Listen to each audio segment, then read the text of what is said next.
제가 미국에 온 게 2006년도인데 어쩌다 보니 벌써 햇수로 18년? 거의 20여 년을 미국에 살고 있는데요. 재밌게도 제가 그 20년 동안 한국에 딱 한 번 방문을 했었어요. 그마저도 미국에 온 지 한 10년이 되는 해였었는데요. 그때만 해도 한국이 저한테는 조금 다르게 느껴지더라고요. 미국은 한국에 정말 잘 알려진 나라이고 익숙한 나라죠. 저희가 미국의 동향이나 뉴스들은 거의 매일 접하면서 살고 있는데요. 미국에서 정착을 하고 생활할 때의 문화적, 생활적 차이들을 접할 기회가 많지는 않은 것 같아요. 그래서 준비해봤습니다. 한국과 미국, 생활적인 측면에서 뭐가 다를까요? 안녕하세요. 미국 보험 맛집의 브라이입니다. 앞서 말했듯이 사실은 이제 제가 한국 생활을 잘 모르다시피 하거든요. 그래도 제가 이번 기회에 이런 게 많이 다르지 라는 관점으로 주변 지인들에게도 좀 물어보고 준비해봤는데요. 한번 쓱 들어주시면 재밌을 만한 그런 내용들을 준비해봤습니다. 첫 번째, 분리수거와 음식물 쓰레기. 아마 미국에 살면서 제일 큰 심리적 죄책감이랄까? 그리고 동시에 편리함을 주는 것 같은 게 분리수거일 것 같은데요. 더불어서 음식물 쓰레기도요. 한국은 분리수거 정말 열심히 하시고 잘 하시잖아요. 음식물 쓰레기도 따로 분리해서 처리하는 걸로 알고 있는데 미국은 그런 거 없습니다.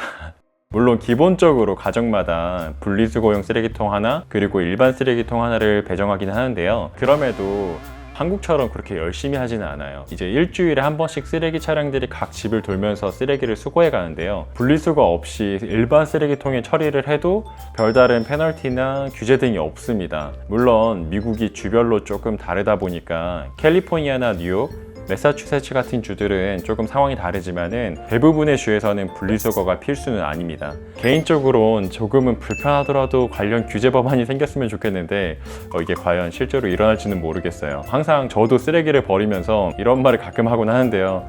한국에 아무리 열심히 하면 뭐하냐, 미국이 그냥 아무것도 안 하는데 반대로 말씀드리자면은 모든 가정주부님들이 말씀하시죠. 미국은 이게 너무 편하다고. 물론 생활에 습관화가 되어 있어서 대부분 어느 정도를 하기는 합니다만은 한국처럼 소위 말대로 좀 빡세게 하는 게 아니다 보니까 너무 편하시다고들 하시더라고요. 그리고 음식물 쓰레기 같은 경우도 거의 모든 가정에 그 디스포절이라고 해서 음식물 분쇄기가 있거든요. 싱크대에 설치가 돼 있어서 그냥 그대로 내리시고 갈아서 버리면 되니까 사실 쓰레기 처리관에서는 정말 많이 편리하다고 말할 수 있을 것 같아요. 이렇게 할 수 있는 이유가 대규모 처리 시설 시스템이 비교적 잘 되어 있다고 하는데요. 그래도 아무리 좀 재활용 비율이 한국보다는 현저히 떨어질 것 같다고 생각이 되네요. 두 번째로는 제 개인적인 생각인데 운전 습관과 그리고 도로 그리고 주차의 편의성이에요. 한국에 10년 만에 나가서 운전을 한 적이 있었는데요. 제가 살고 있는 조지아는 비교적 인구 밀도가 높은 편도 아니고 도로도 좀 넓은 편이라서 제가 한국에서 운전을 해보니까 제일 다르게 느껴지는 게 도로의 폭 차이였습니다. 미국의 평균 차선폭이 한국보다 30cm에서 50cm 정도 넓다고 하는데요. 생각보다 큰 차이는 아니더라도 운전자 입장에서는 엄청 좁게 느껴지더라고요. 어쨌든 미국 대도시도 서울과 별반 다른 차이가 없기는 하지만 그렇다고 하더라도 운전이나 주차의 편리함에는 많은 차이가 있더라고요.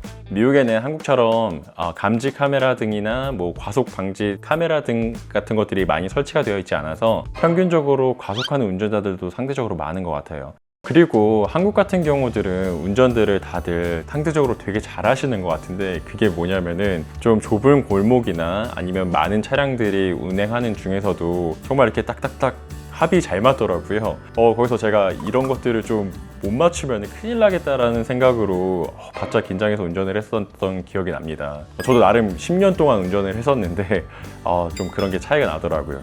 그래서 미국에 오시면은 좀 운전 자체가 되게 쉽게 느껴질 수 있을 것 같아요. 세 번째로는 전반적인 업무 처리 시간입니다.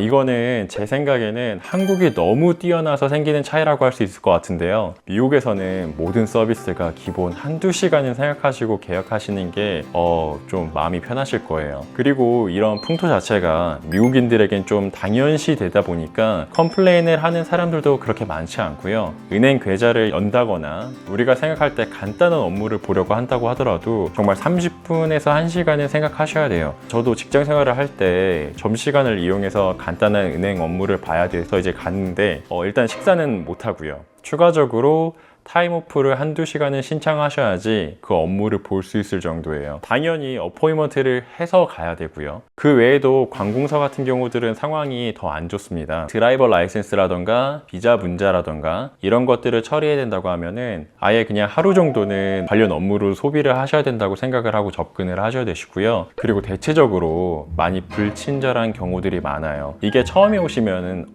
이거 인종차별인가? 라고 생각이 들 정도로 불친절한데요. 업무를 정말 대충대충 하는 것 같기도 하고, 그런데 이게 인종차별은 아닙니다. 그들은 진짜 모두한테 공평하게 불친절합니다.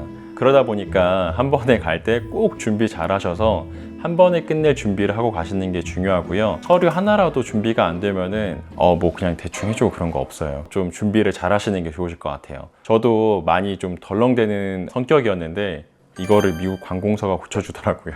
네 번째로는 총기에 대한 두려움입니다. 당연히 영상을 봐주시는 모든 분들이 그럴 일은 없겠지만은 혹시라도 미국에서는 시비가 붙거나 하면은 피하는 게 상책입니다. 미국은 아무래도 총기 소지가 가능하다 보니까 문제가 발생이 되고 본인이 손해를 보는 것 같더라도 물리적인 행동을 행사하는 것은 절대적으로 피하셔야 합니다. 어쩌다가 유튜브 같은 걸 보면은 인종차별을 당한다거나 불합리한 일을 당하다 보면은 저걸 왜 참지? 좀 어떻게 좀 한 대 쥐어박아줘야 되는 거 아니야? 라고 생각을 하실 수도 있는데, 그런 것들은 사실 드문 일이기도 하고, 그런 상황이 생긴다고 하면 그런 말을 하는 사람들 자체를 피하시는 게 좋으세요. 좀 소위 말대로 정상이 아닌 사람들이기 때문에 좀 어느 정도 언쟁이라던가 그런 거 자체를 피하시는 게 좋습니다. 미국은 총기와 마약 등등이 사회의 주된 문제이기 때문에 속된 말로 내일이 없는 사람들이 많거든요. 그런 사람들이 어디서 튀어나올지 모르니까 많이 억울하시더라도 그 상황을 피하시는 게 다시 한번 말씀드리지만 최선입니다. 그리고 미국에 거주하시는 한인분들 중에서도 총기를 소지하신 분들이 생각보다 많습니다. 공식적인 기록에 의하면은 총기를 소지하고 있는 가구 수가 미국 전체의 40%에 육박한다고 한다니까요. 얼마나 많은지 알겠죠? 그러니까 함부로 남의 사유지에 들어가시는 것도 조심하셔야 되세요. 자, 다섯 번째로는 한국에서도 많이 얘기가 나오고 있죠. 바로 팁 문화와 텍스인데요. 아무래도 미국에서 소비 활동을 하게 되면은 팁과 텍스에 대한 차이가 너무나도 크게 다가올 거예요. 오히려 저는 미국에서 생활하다 보니까 한국에 가서 뭔가를 사거나 할 때 이게 금액이 그대로 끝나버리니까 좀 낯설게도 느껴지고, 모든 분들께서 친절하게 대해주시고 잘해주시다 보니까 절로 좀 팁을 내야 되는 게 아닌가 싶더라고요. 그런데 요새는 그런 글들이 좀 많이 보이긴 하더라고요.